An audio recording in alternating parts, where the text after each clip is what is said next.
Olá pessoal, tudo bem? Preparados para mais uma aula? A aula de hoje nós conversaremos sobre avaliação de risco de suicídio. Como eu disse na aula anterior, a aula 8 foi uma aula mais voltada para informações gerais em relação a como ajudar uma pessoa com comportamento suicida, e essa eu vou apresentar para vocês em duas partes um pouco das técnicas e dos pontos principais que devem ser avaliados nesse indivíduo, tá bom? Então vamos lá. Algo que eu sempre gosto de destacar é que esse curso ele é voltado para profissionais de saúde que atendem, pacientes com comportamento suicida.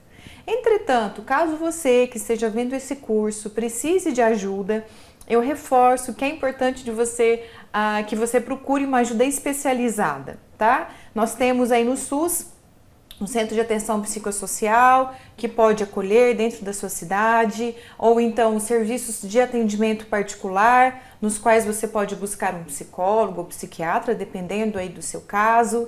E por fim, não poderia deixar de falar do CVV, caso você também queira conhecer, ou que realmente precise desse atendimento. Digitando no Google, vocês vão se deparar com igual essa foto que está aqui do lado, que é um centro de valorização da vida, que ele traz esse apoio emocional e prevenção do suicídio. Comentei na aula anterior e gostaria de reforçar muito nessa aula. Caso você precise de ajuda, é muito importante que você busque algum atendimento, ok? Um outro aspecto é que, especialmente do CVV, eles sempre buscam voluntários e é uma oportunidade muito legal, especialmente para quem é jovem e está assistindo esse vídeo. A gente sabe que o CVV, vocês viram aqui nesse slide, que uma das formas de atendimento é através de chat. Então a gente, para quem tem facilidade aí com responder em WhatsApp, por exemplo, ou tem essa agilidade, é muito importante, A gente precisa desse reforço aí dos jovens também. Então, claro, tem toda uma capacitação que você, como voluntário, passa, e o CVV desenvolve um trabalho muito bonito aí em rede nacional. Então, queria reforçar isso também. Mas vamos lá. A partir de agora, então, eu vou explicar para vocês a avaliação de risco. Primeiro ponto, eu queria retomar alguns conceitos, tá? Primeiro, é importante que a gente fique atento aos chamados 4Ds, que são depressão, desesperança, é aquela pessoa que diz pra gente, mas nada vai mudar na minha vida, sempre foi assim, não vejo sentido, não vai ter mudança. Desamparo, então pessoas que não têm um apoio social ou têm conflitos familiares. Às vezes eu encontro muito com adolescentes, por exemplo, que têm muita dificuldade de conversar com os pais ou com outras pessoas, então elas ficam desamparadas, diante desse sofrimento emocional. E por fim, o desespero. Então, diante desses 4Ds, nós devemos ficar em alerta. Segundo ponto que eu queria destacar. A avaliação de risco, nós já vimos na aula passada, que ela classifica em baixo, moderado ou grave e alto. Só que de maneira alguma ela é uma avaliação estática. O que eu quero dizer com isso? Isso pode ter uma variação rápida de um dia para o outro, Vou pensar em dois exemplos. Imagine uma pessoa que tem um transtorno bipolar, que nós já aprendemos nesse curso. Geralmente, o momento de alerta dessa pessoa, da avaliação de risco, que aí seria alto ou grave, seria a transição entre dois momentos, entre dois estados. De um transtorno depressivo para um episódio maníaco, por exemplo. Então, nesse caso, há um momento específico que a gente fica em alerta. Em outros momentos, não. Imagine um segundo exemplo. Um paciente que tem já uma dependência de álcool. Talvez essa avaliação de risco seja uma avaliação mais crônica, no sentido de que, como ele é dependente de álcool, ele pode ter um comportamento impulsivo a qualquer momento. Então, a avaliação de risco ela não é algo estático, é algo que a gente tem que ficar atento a essa possibilidade de mudança. Um segundo ponto, por mais que eu ensine para vocês algumas técnicas nesse curso, a gente tem que ter em mente que essa avaliação de risco, ela busca informações para orientar o nosso manejo clínico e colocar as ações terapêuticas em ordem de prioridade. Então, de maneira alguma, eu estou querendo prever se aquele ato irá ou não ocorrer. Muito pelo contrário, a avaliação de risco, ela busca uma orientação melhor do nosso manejo, ok? Então, ela não faz uma previsão do risco, é isso que a gente tem que ficar atento. A partir de agora, eu já vou sistematizar junto com vocês a avaliação. Quais que são os pontos principais que devem estar presentes nessa avaliação? Bom, o primeiro ponto, antes de falar de qualquer técnica, é extremamente importante que nós possamos estabelecer um bom relacionamento interpessoal. Talvez vocês conheçam essa frase do Jung que eu trouxe aqui para a gente conhecer, que ele fala que conheça todas as teorias, domine todas as técnicas, mas ao tocar uma alma humana, seja apenas outra alma humana. E é isso que faz parte do nosso cuidado e que é primordial. A partir desse bom relacionamento terapêutico que você terá com o seu paciente, ele vai se sentir à vontade para falar as suas angústias, os seus sentimentos, as suas dores, e aí sim você poderá ter sua conduta profissional. Então, antes de qualquer técnica, é muito importante que você tenha um espaço para estabelecer o relacionamento interpessoal. Isso talvez seja aí a peça-chave, né, do nosso cuidado. Estabelecendo esse relacionamento, aí sim a gente pode começar essa avaliação mais técnica, né, dessas pessoas. Então, essa postura mais cordial, a comunicação entre terapeuta e paciente, tanto verbal como não verbal, tudo isso vai possibilitar um aprofundamento, né, dos sentimentos, da vivência do paciente. Então, o que seria o relacionamento interpessoal? Essa interação que a gente percebe, né, entre duas pessoas, o profissional e a pessoa que quer ajuda, e ela se dá no processo terapêutico, ou seja, eu tenho um momento de início em que eu ficarei atenta às minhas principais perguntas. Então, por exemplo, não sugiro que você já imediatamente, no primeiro contato do paciente, já venha com perguntas extremamente íntimas, né, ou extremamente invasivas. É preciso que você dê um espaço para que ele traga as suas angústias e você conheça essa pessoa. É um espaço importante para que tenha um vínculo. Então, a gente tem uma técnica para o início, para o desenvolvimento e para o final, objetivando, claro, a resolução. Porém, antes de pensarmos em resolução, quando a gente fala de avaliação do comportamento suicida, é importante que você não tenha pressa no sentido de querer desvendar os reais motivos daquela pessoa ter esse comportamento. É muito importante que você, mais do que realize uma intervenção, é importante que você ouça o paciente, ouça as principais angústias, mais do que trazer uma resposta, ok? Talvez a resposta traga mais assim uma satisfação profissional. Mas o que é primordial é que você dê espaço para aquele indivíduo trazer para você os seus sentimentos. Então, falando nisso, né, além dessa postura compreensiva que a gente identifica, o profissional ele precisa estar tecnicamente preparado, né, para essa humanização do cuidado. E aí 3 pontos são principais que eu vou abordar com vocês. O primeiro, conhecimento científico. A gente já aprendeu aqui nesse curso que alguns transtornos mentais estão mais associados com o comportamento suicida.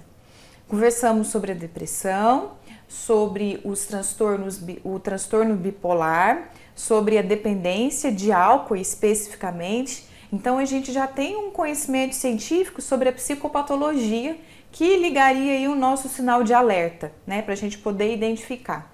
Além disso, a gente já aprendeu no curso também algumas informações importantes sobre a farmacologia, né, e outras contribuições da ciência, outros estudos que vêm abordando isso.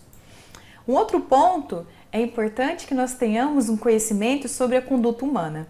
Se você é da área da psicologia, enfermagem, medicina, provavelmente você já teve, né, durante a sua graduação e mais do que na graduação, né, nos aspectos profissionais, na prática profissional, um grande conhecimento sobre essas questões. E por fim, eu costumo falar que o calor humano é essencial e faz parte do trabalho. Porém, o calor humano por si só não basta. A gente precisa de conhecimento. A gente precisa de habilidades técnicas para que a gente consiga intervir o quanto antes, tá?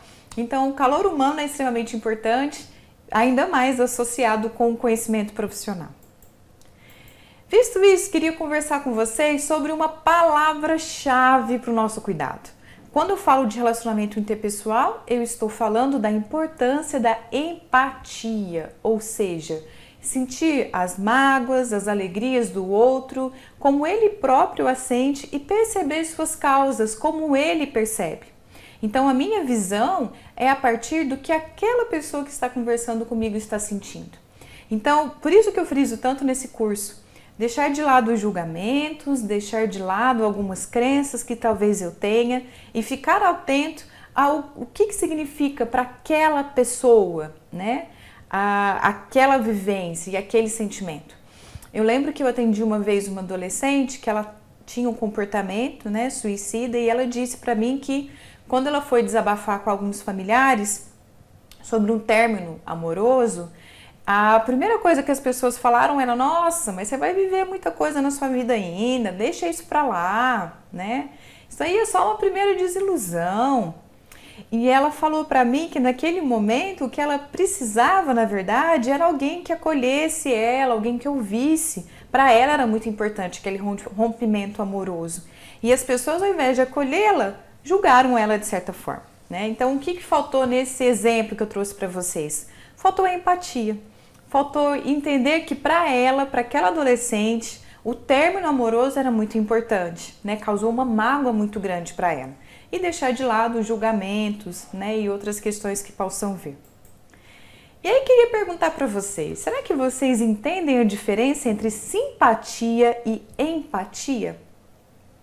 Já adianto que a simpatia será algo que vai distanciar você do seu paciente. A empatia criará uma conexão. E é pensando em aprofundar um pouquinho sobre esses temas que nós vamos assistir agora um vídeo breve, 2 minutinhos, é uma animação, para que a gente possa entender um pouco melhor sobre essa diferença, ok? Até daqui a pouco.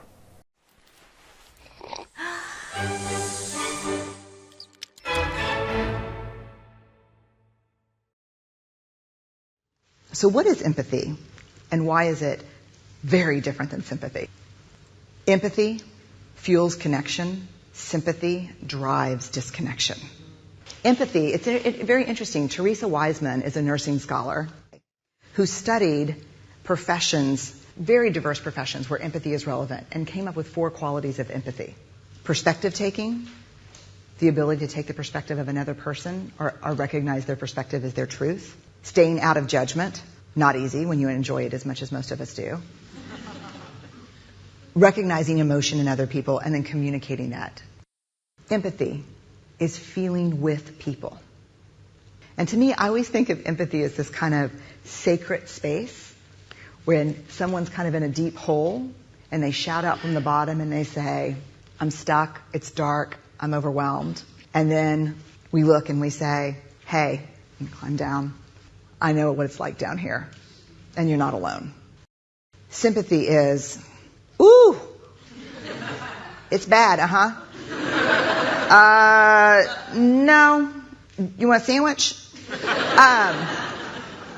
Empathy is a choice, and it's a vulnerable choice, because in order to connect with you, I have to connect with something in myself that knows that feeling.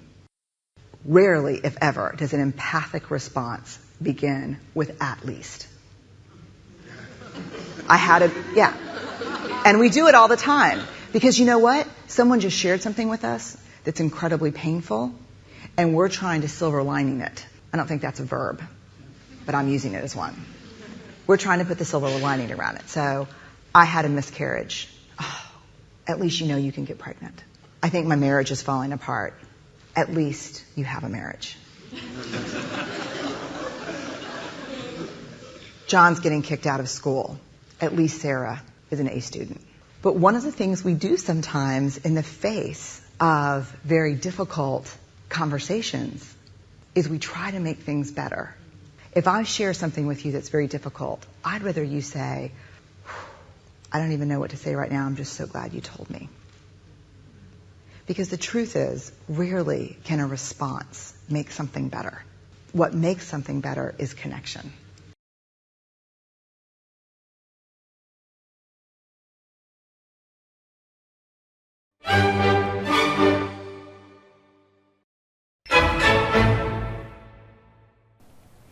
E aí, pessoal, gostaram do vídeo?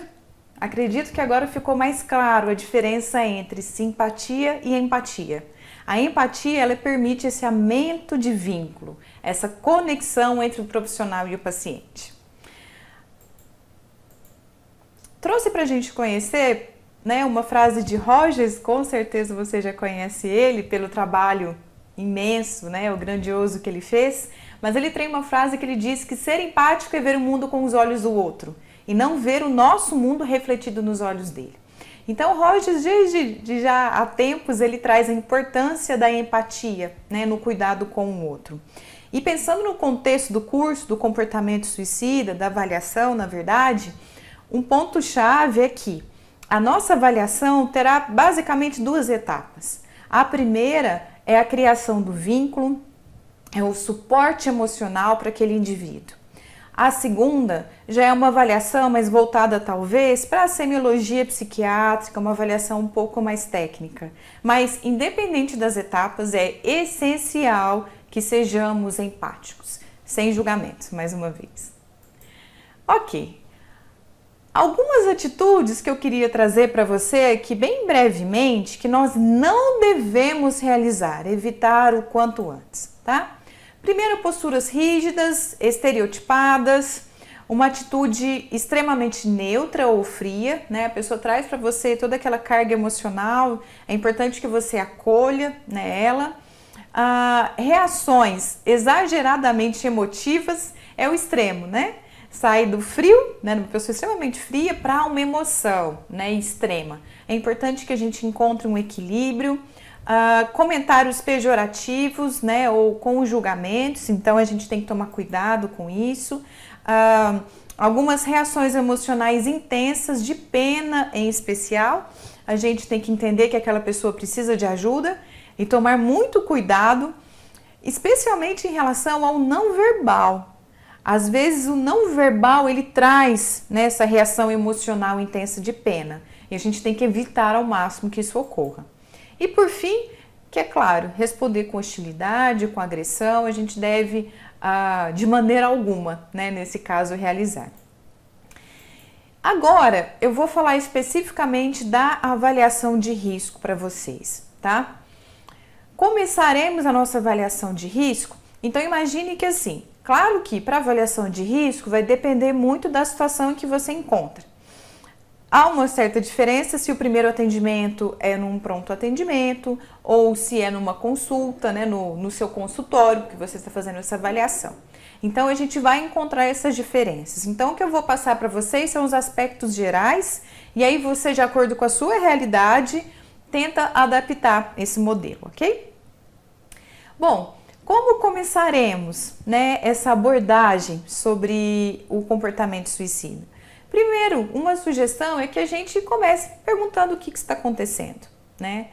E é muito comum, pessoal, que nesse momento o que vem à tona, o que o paciente traz para a gente é especialmente os eventos precipitantes.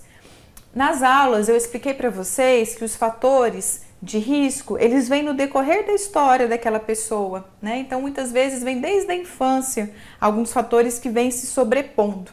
Quando nós perguntamos o primeiro contato, geralmente o que vem são os eventos precipitantes.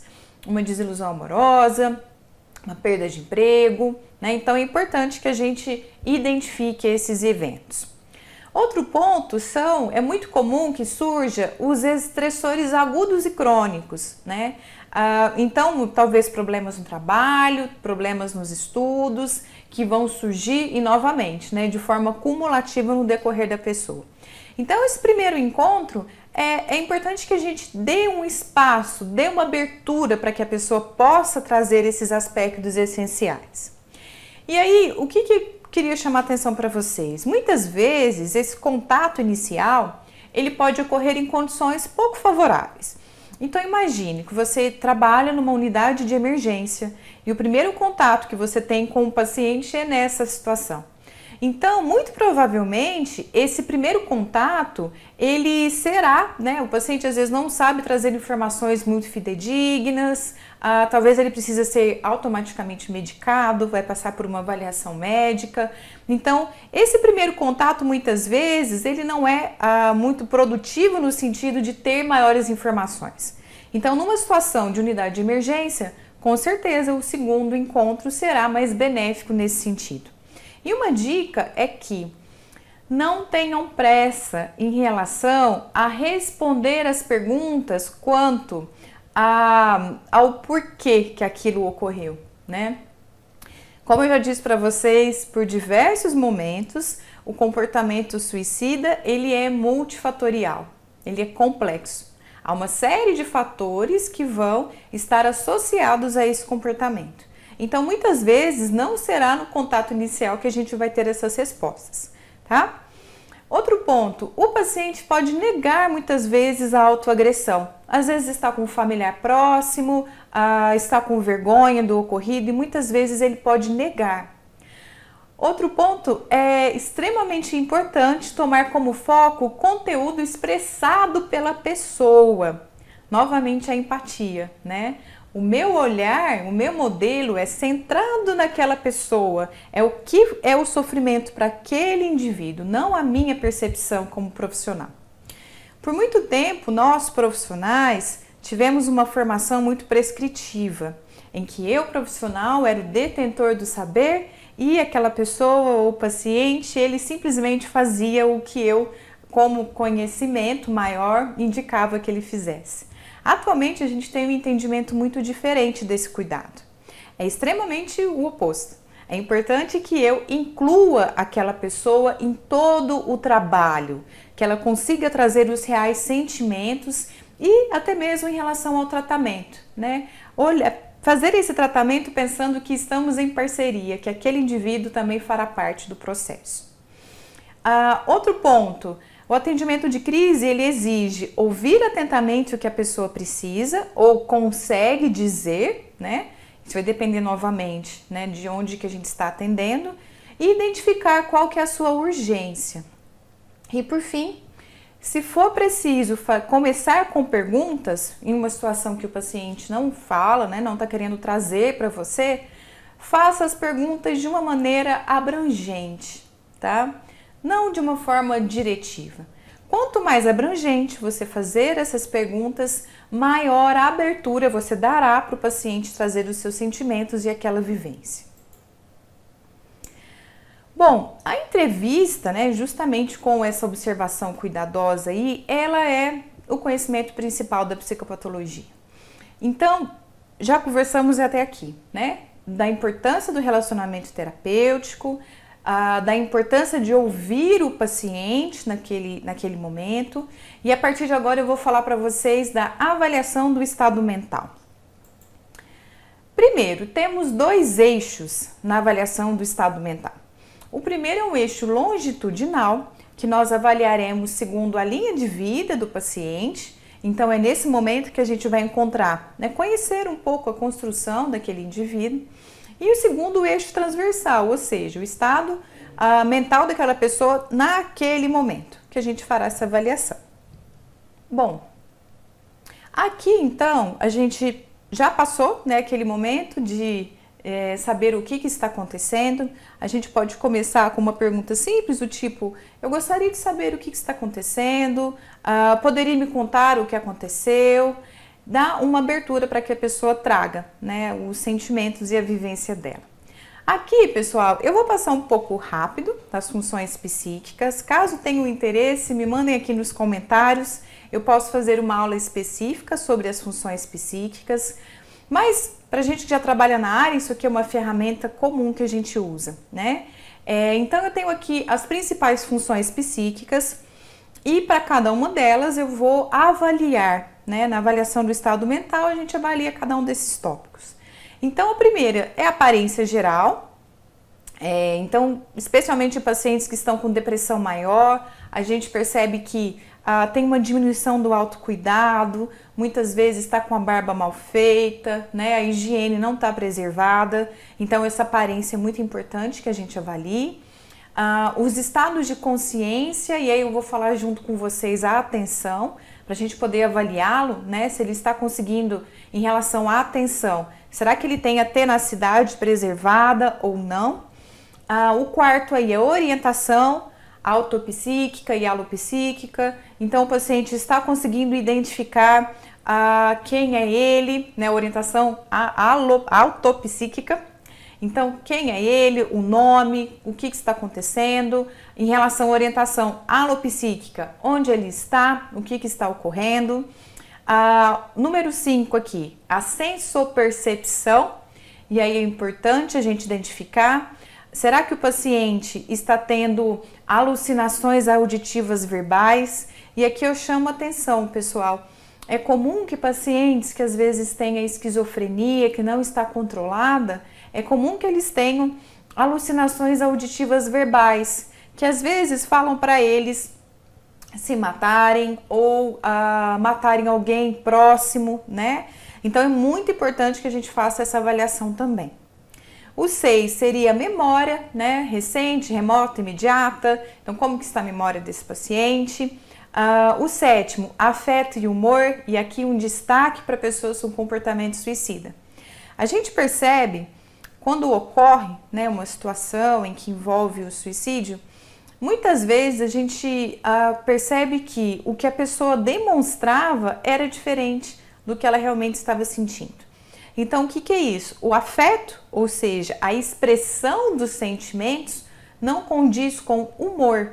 O humor é algo mais que continua, é mais contínuo, mais estável. Então, eu lembro até algumas fotos da mídia, né, que às vezes saem, a pessoa sorrindo, feliz com a família, no encontro, né? Então está expressando um sentimento de alegria, né? Que é o afeto, a afetividade, e por outro lado, o humor está deprimido. Então é muito importante que a gente saiba fazer essa avaliação bem profunda, tá? Em relação ao afeto e ao humor. O que ela demonstra é realmente o que ela está sentindo? Então é isso que a gente vai avaliar. 8º, pensamento, né? A presença de delírios, talvez, também podem ocorrer. A linguagem, a psicomotricidade, a capacidade intelectual e, por fim, o insight, ou seja, um conhecimento, né, em relação à própria psicopatologia ou ao próprio estado, ok? Aqui eu passei mais rapidinho, porque isso já é algo que a gente faz bastante na prática, mas para quem é aluno de graduação e está fazendo esse curso, eu deixei na pastinha de vocês, a pastinha desse curso que vocês conseguem acessar lá na primeira aula de apresentação. É um artigo do professor Zuardi, a professora Loureiro, Sônia Regina Loureiro, que eu respeito muito eles, são excelentes. E tem esse artigo que ele é um pouquinho antigo, mas ele traz todos os aspectos da semiologia psiquiátrica, ele detalha cada um desses pontos que eu disse, tá? Então, se você é um estudante de graduação, quer conhecer um pouquinho melhor, corre lá para a pastinha, ok? Dúvidas? Perguntem aqui para mim nos comentários embaixo. Do exame do estado mental, eu expliquei rapidinho cada um dos tópicos, mas agora eu quero falar para vocês os pontos principais que você como profissional deve ficar atento, tá? Primeiro, a gente vê aqui no slide uma dor intolerável e a constrição cognitiva. Muitas vezes o paciente com um comportamento suicida, ele não quer acabar com a vida, ele quer acabar com aquele sentimento, aquela dor emocional que ele traz. Então é importante que a gente saiba fazer essa avaliação, né? Como que é essa dor para esse paciente? Como que ele está sentindo realmente?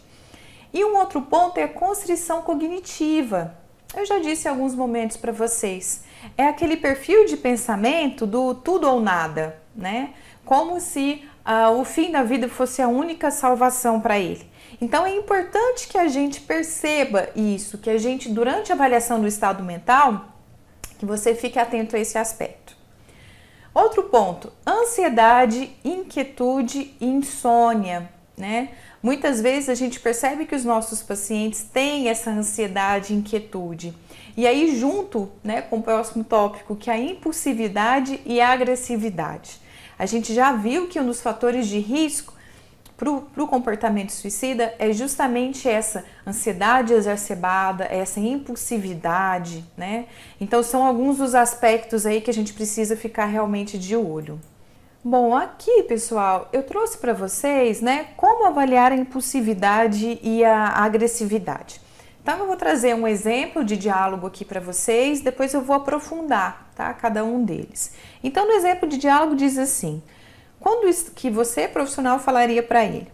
Quando estamos sob muita pressão, podemos fazer coisas sem pensar, algo que, se tivéssemos um pouco mais de tranquilidade naquele momento, faríamos de um jeito diferente. Isso já aconteceu com você? Poderia me dar alguns exemplos? Esse aqui é um exemplo de diálogo. Claro que você tem o seu jeito, né, de abordagem. Aqui segue como sugestão. 2 pontos importantes que a gente traz nesse diálogo. O primeiro é que a gente fala de uma maneira de como a impulsividade e a agressividade fosse algo comum da gente encontrar.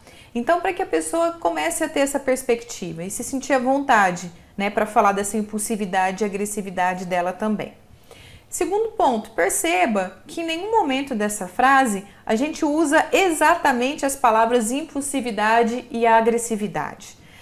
De uma maneira geral, a gente evita utilizar palavras que possam trazer algum tipo de julgamento. Então, fique atento a isso, a gente evita utilizá-las. Entretanto, se o paciente utiliza, ele fala para você, por exemplo, eu sou muito agressivo, eu sou muito impulsivo. Então, você sim pode utilizar as próprias palavras para sua abordagem, tá? Mas tome cuidado com palavras que possam remeter um possível julgamento. Mais 3 tópicos, né, que a gente percebe que é importante avaliar em relação ao exame do estado mental. A primeira é a desesperança, né? E aí você precisa avaliar a desesperança, especialmente como em relação a esse enfraquecimento das razões do viver. Então a gente pode perguntar diferente para ele, né? Que tipo de plano você faz para o futuro? Quais são as suas perspectivas futuras? Que tipo de razão para viver você encontra? São algumas sugestões aí de perguntas que a gente pode fazer para avaliar. Segundo aqui é a vergonha e a vingança, tá? Primeiro, é muito importante que a gente não menospreze os sentimentos das pessoas. Por mais que possa parecer, a princípio, assim, algo extremamente irrelevante. Mas é importante que a gente encare aquela vergonha ali como algo que realmente causa um sofrimento emocional para aquela pessoa. Então, por exemplo, a vergonha eu já disse para vocês que é muito frequente e a vingança também. Muitas vezes as pessoas se sentem, de certa forma, humilhadas com o término amoroso ou com alguns problemas do trabalho, e isso a gente tem que ficar atento. Especialmente se está presente algumas situações, como, por exemplo, né, se a pessoa estiver morando sozinha, se não tiver apoio de amigos e familiares, se a sua forma de pensar tem essa constrição de pensamento, que eu já disse algumas vezes, do tudo ou nada. Então, a gente tem que aí ficar atento a isso, ok? Por fim, a regra dos Ds, né? Que aí a gente pode encontrar naquelas frases de estou sem esperanças, não vejo mais sentido para viver. Então, são alguns sinais de alerta aí que a gente precisa realmente avaliá-los. Aqui, pessoal, até então, eu ainda não tinha conversado com vocês sobre a intencionalidade suicida. O que seria isso? É o desejo, e mais do que o desejo, a determinação de pôr fim à vida. No começo desse curso, eu disse para vocês que um dos grandes tabus em relação ao suicídio é perguntar a respeito disso, né? Ou até falar sobre isso. Alguns profissionais acham que se você falar a respeito disso, você pode induzir o ato. E na verdade, não. Na verdade, é mais em relação a como perguntar ou como falar sobre isso do que o tema especificamente. Quando eu falo de intencionalidade, são 2 componentes que eu devo avaliar. O primeiro, a motivação, né, o que motiva a pessoa a querer aquele comportamento. E, por outro lado, a gente tem que contrabalancear com os fatores que fazem com que a pessoa tenha vontade de continuar vivendo. Então é uma balança, né? O que ocorre que a motiva para acabar com a dor emocional, em contrapartida, o que a motiva para viver. Nesse curso eu já disse, uma característica importante de pessoas com comportamento suicida é a ambivalência, né? É esse desejo, essa mistura de desejos entre acabar com a vida, né? Acabar com essa dor emocional, na verdade, e em contrapartida os motivos para viver. Muitas vezes os pacientes trazem isso pra gente, né? Tipo, doutora, eu não estava suportando aquele sofrimento emocional. E no ato impulsivo, eu acabei, né, tentando aí colocar fim à minha vida. Então é um exemplo que muitas vezes essa ambivalência junto com a impulsividade, a gente tem que ficar muito atento, né? Porque numa situação dessa pode realmente ocorrer o ato. Então, nessa imagem, eu trago para vocês a intencionalidade suicida, tá? E o que eu quero chamar a atenção de vocês? A melhor forma de você saber a intencionalidade suicida é realmente perguntando para essa pessoa. Lembrando que aqui eu já desenvolvi um bom relacionamento interpessoal, eu não demonstrei julgamento, eu acolhi os sentimentos dessa pessoa, avaliei, né, fiz a avaliação do exame do estado mental e agora eu vou avaliar a intencionalidade suicida. Então, se a gente for ver aí a nível de gravidade, lá na pontinha a gente tem as ideias de morte. E a gente pode perguntar, né, para essa pessoa, já pensou, né, que seria melhor morrer? Como que são esses pensamentos, né? Quando que esses pensamentos se iniciaram? E aí a gente pode pensar no segundo tópico aqui, que são ideias de suicídio. Os pensamentos suicidas persistem? Eles te assustam? Essa pergunta é muito importante, pessoal. Já trouxe alguns exemplos para vocês, que pensar sobre a morte às vezes passa rápido na nossa mente, ideias de morte. Se eu ficar no último andar de um prédio e olhar para baixo, essa ideia de morte pode vir. Eu posso pensar, nossa, e se eu aqui cair, como é que vai ser? Mas o natural é que eu puxe meu corpo para trás, né? Mas e se aquela pessoa pensou e ela não se assusta com a ideia? Isso é importante que a gente avalie, tá? Outro ponto, planos de como se matar. Aí a gente pode perguntar para ela, você já pensou em como se matar? Passando para a próxima, já fez algum tipo de pesquisa sobre esse poder letal, né? Como que você realiza? E aí, pessoal, um outro ponto que é muito importante a gente investigar. Quando tem esses pensamentos, aquela pessoa consegue afastar esses pensamentos? O que ela faz para conseguir afastar esses pensamentos? O que faz com que ela tenha razões para continuar a viver? Então, é começar a pensar nessa balança, né?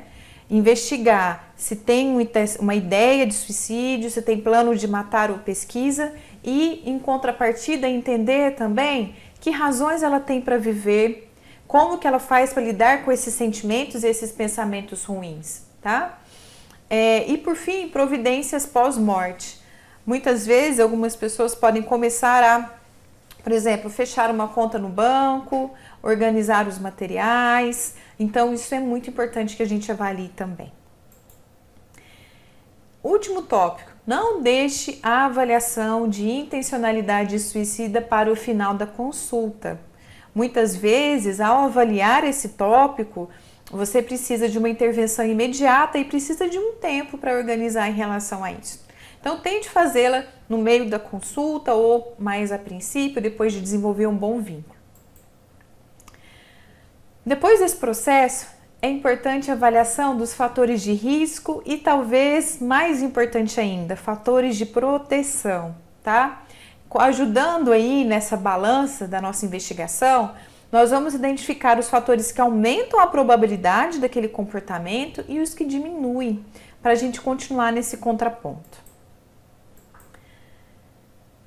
Após essa fase, faremos então a formulação do risco. Aqui a gente já aprendeu na aula passada, né, que o risco leve ou baixo, que a pessoa tem o desejo, mas não tem plano e ela está aberta para aceitar ajuda.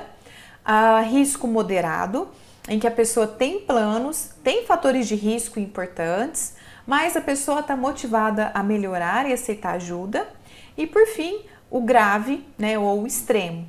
A pessoa fez planos, fez preparação para o suicídio, há fatores de risco e a pessoa está desacreditada, né? Ela não acredita que pode ser ajudada. Então a gente tem essas 3 avaliações principais, ok? Última etapa dessa aula é o registro. É extremamente importante que você, independente do setor que trabalhe, após fazer essa avaliação de risco, registre todos os aspectos, tá? É muito importante que você documente, não sei se no setor que você trabalha tem prontuários ou tem um sistema eletrônico de anotação, é muito importante que você faça esse registro, que você documente esse cuidado. E aqui, por fim, eu trouxe então um resuminho, né, de tudo isso daí que a gente conversou nessa primeira etapa de avaliação de risco. Então, começamos, né? Após o relacionamento interpessoal desenvolvido, um bom vínculo, nós começamos então a avaliar, entender, na verdade, o que está acontecendo. Depois, fizemos a avaliação do estado mental atual com uma atenção especial a afetos intensos, a impulsividade, a agressividade e os 4Ds. Ficamos atentos também à constrição cognitiva, que é aquela postura de ou tudo ou nada. Depois avaliamos a intencionalidade suicida, então avaliamos se a ideia do suicídio ela está presente e avaliamos o plano também, se já pesquisou algo a respeito. E aqui, reforçando que é importante que a gente entenda, né, o contraponto. Então, o que motiva a pessoa a viver, o que ajuda ela a tirar aquele pensamento, ou, importante, quem geralmente ela pode buscar, né, ajuda que ela pode, algum familiar, alguém de confiança. No quarto, identificamos os principais fatores de risco e proteção. E aqui um destaque que vimos em aula. Transtornos mentais, quando presentes, a gente tem que ficar atento. Em especial, depressão, transtorno bipolar, transtorno de personalidade e uso de substâncias. Tentativa de suicídio pregressa, que já vimos que é um forte fator de risco. E por fim, a história de vida, tá? E fechamos então com a formulação do risco e registro, que é extremamente importante que façamos essa avaliação e também o registro. Na aula seguinte, eu vou mostrar para vocês a continuidade, depois da formulação e registro. Eu trouxe aqui, pessoal, para que vocês possam conhecer, essa é uma ficha, tá?